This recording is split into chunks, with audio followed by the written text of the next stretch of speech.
that brings us to our last page of notes here.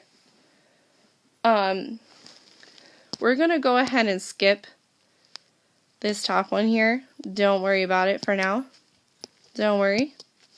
Okay, go ahead and put a big X on your paper so that way I know that you are listening.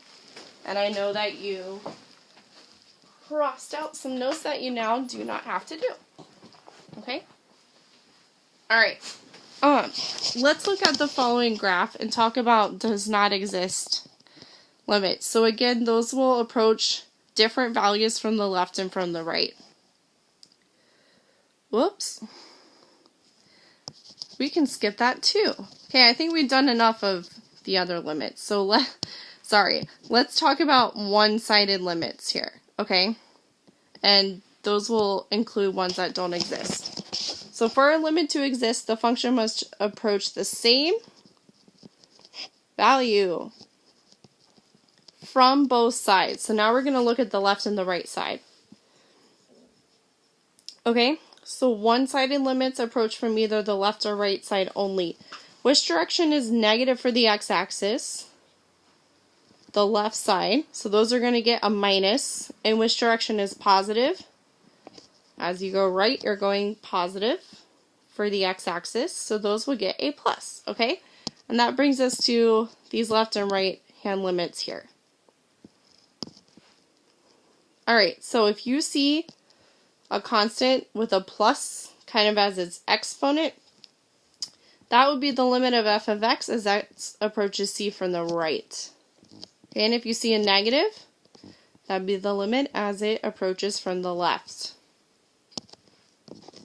Okay, so let's use this piecewise function here to evaluate the following.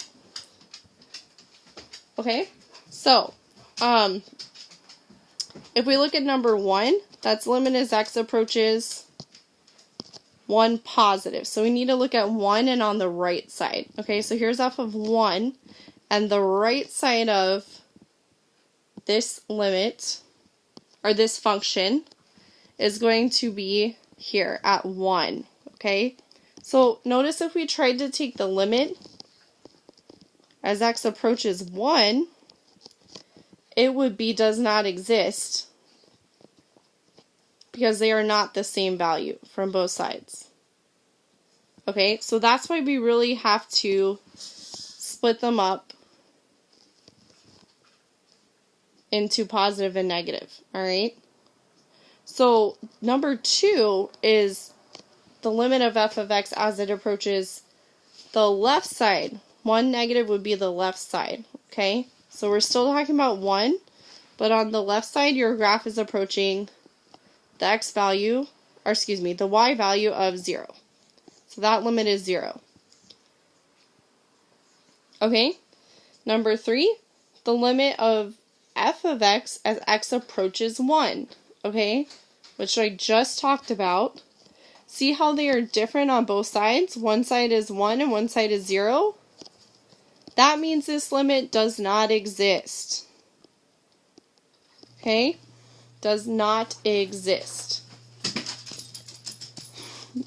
Sorry for the noises. Okay. And here's a separate kind of question, which goes back to even Algebra 1. What is the actual value of f of 1? What do you think that is? Okay, well that should be your closed circle, which is 1. Okay? Alright, last question here. We're going to be talking about the x value of 2. So let's look at 2 here. So we're going to approach it from the left, from the right, talk about the limit at 2, and then what f of 2 is. Okay?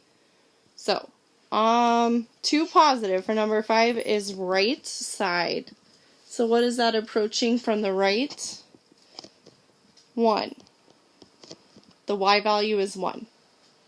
Alright, and then left side, if you notice, for number 6 we're at 2 negative, that's the left side.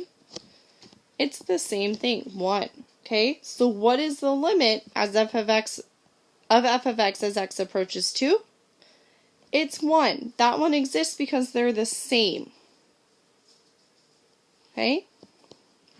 And final question here, what is f of 2? F of 2 is not 1. Your closed circle is up here. So that value is actually